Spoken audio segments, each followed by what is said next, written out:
di tengah ombak dan arus pencobaan, hampir terhilang tujuan arah hidupku.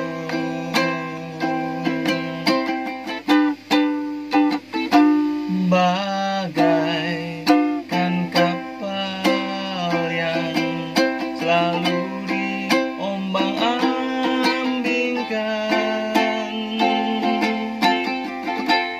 mengharap kasihnya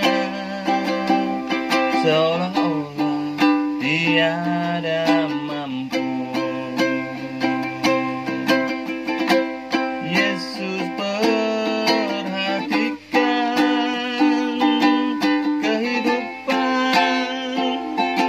tiap orang yang sudah rusak dibetulkan dengan penuh kasih sayang. Yesus perhatikan tiap tetesan air mata.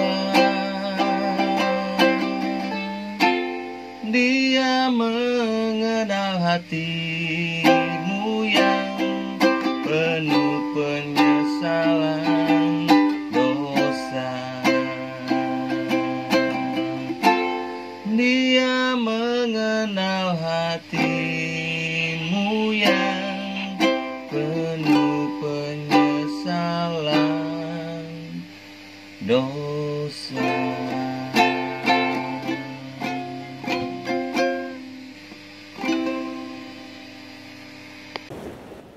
Bapak, Ibu, Saudara-saudari, dan anak-anak yang dikasihi Tuhan Yesus Kristus, Shalom Aleichem. Setiap tanggal 31 Oktober, gereja-gereja Kristen Protestan memperingati Hari Reformasi. Maka dengan penuh sukacita, hari ini saya mengajak saudara semua untuk merenungkan firman Tuhan yang berjudul Reformasi Kehidupan Keluarga. Dengan dasar dari Surat Roma pasal 12 ayat 2 yang demikian. Janganlah menjadi serupa dengan dunia ini, tetapi berubahlah oleh pembaharuan budimu, sehingga kamu dapat membedakan mana kehendak Allah, apa yang baik, yang berkenan kepada Allah, dan yang sempurna. Demikianlah firman Tuhan. Berbahagialah setiap orang yang mendengarkan firman Tuhan dan yang melakukannya. Apakah saat ini di antara saudara ada yang merasa bahwa kehidupan keluarga saudara seperti kapal rusak yang diombang-ambingkan gelombang sehingga tidak mampu berjalan dengan baik? Keluarga yang sudah tidak ada kasih di dalamnya, seperti kapal yang hampir tenggelam. Semuanya ini bisa terjadi karena kita mengikuti arus dunia. Tahukah saudara, dalam ayat ini Rasul Paulus mengajak kita semua orang percaya, janganlah kamu menjadi serupa dengan dunia ini. Paulus mengingatkan kita untuk tidak mengikuti nilai-nilai dan norma serta pola hidup yang pada umumnya diadopsi oleh dunia yang tidak sejalan dengan ajaran Kristus. Tetapi berubahlah oleh pembaharuan budimu. Kata berubahlah artinya perubahan yang mendalam dan permanen, seperti perubahan ulat menjadi kupu-kupu. Perubahan budi di sini menandakan bahwa ada pertobatan yang sungguh-sungguh. Kehidupan iman Kristen tidak hanya tampak secara lahiriah, tetapi juga mencakup transformasi batin, terutama dalam pola pikir dan cara pandang seseorang. Roma 12 ayat 2 mengingatkan kita untuk bertobat dan terus memperbaharui pikiran kita, agar kita tidak terbawa oleh cara pandang dunia ini, yang lebih mengutamakan kesenangan pribadi, kesuksesan duniawi, atau egoisme. Sebaliknya kita diajak untuk hidup dalam kehendak Allah, yang memimpin kita menuju kebaikan, kesalehan, dan kebahagiaan sejati yang sesuai dengan firman Tuhan.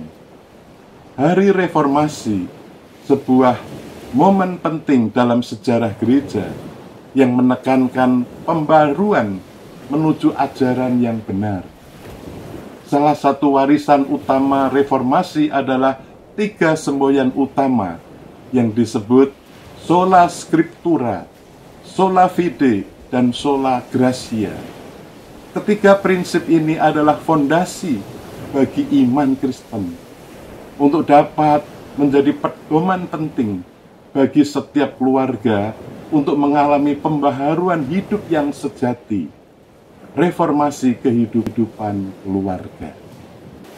Mari kita lihat bagaimana ketiga semboyan ini dapat membawa keluarga kita kembali kepada kehendak Tuhan untuk memperbaharui hidup kita, hidup keluarga kita, dan memperkuat relasi kita dengan Tuhan dan sesama. Sola Scriptura, atau hanya firman Tuhan. Sola Scriptura mengajarkan kita bahwa firman Tuhan adalah satu-satunya otoritas tertinggi dalam kehidupan orang percaya. Segala pengajaran, nilai, dan prinsip hidup harus didasarkan pada Alkitab, bukan pada tradisi atau pandangan dunia yang berubah-ubah. Sola Fide, hanya oleh iman. Sola Fide berarti bahwa kita diselamatkan hanya melalui iman kepada Yesus Kristus, bukan oleh usaha atau perbuatan kita sendiri. Iman ini juga menjadi dasar kehidupan keluarga yang kuat. Sebab tanpa iman yang hidup, keluarga bisa kehilangan fokus dalam menghadapi tantangan.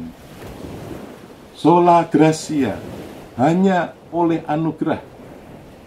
Sola Gratia mengajarkan bahwa keselamatan dan semua berkat yang kita terima adalah murni oleh kasih karunia Tuhan, bukan karena kita layak menerimanya. Oleh karena itu, pemberian Tuhan harus kita syukuri. Perubahan yang sejati hanya dapat terjadi ketika kita sebagai keluarga Kristen kembali kepada 3 prinsip reformasi ini, sehingga keluarga kita tidak hanya diberkati, tetapi juga menjadi berkat bagi orang lain. Seperti kesaksian pujian yang dinyanyikan oleh seorang aktivis jemaat GKI Kuitang, sebuah lagu pujian yang berjudul Di Tengah Ombak. Lagu ini menginspirasi banyak orang. Lagu ini menggambarkan kehidupan keluarga kita seperti kapal yang berada di tengah ombak dan arus pencobaan. Namun Tuhan Yesus memperhatikan kehidupan tiap orang yang sudah rusak dibetulkan dengan penuh kasih sayang.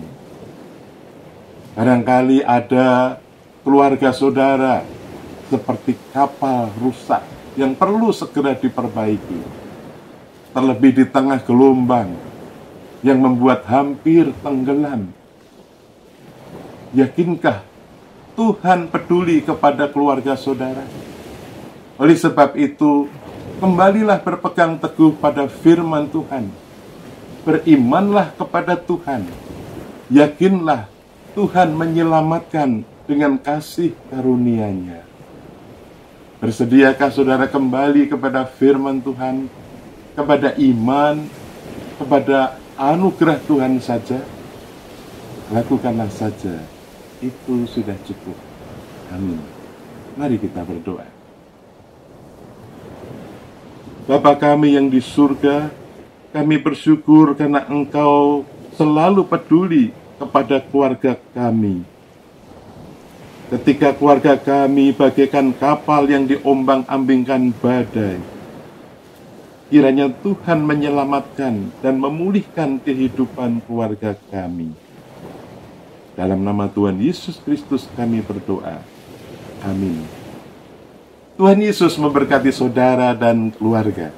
Di tengah ombak dan arus pencobaan,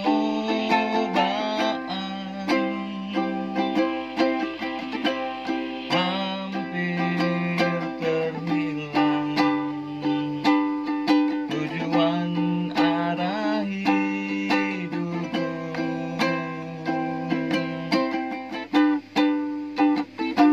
Bagaikan kapal yang selalu diombang-ambingkan, mengharap kasih-Nya seolah-olah tiada mampu. Yesus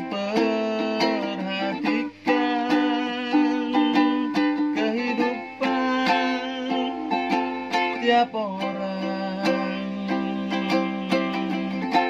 yang sudah rusak dibetulkan dengan penuh kasih sayang. Yesus perhatikan tiap tetesan air mata. Dia mengenal hatimu yang penuh penyesalan dosa. Dia mengenal hatimu yang penuh penyesalan dosa.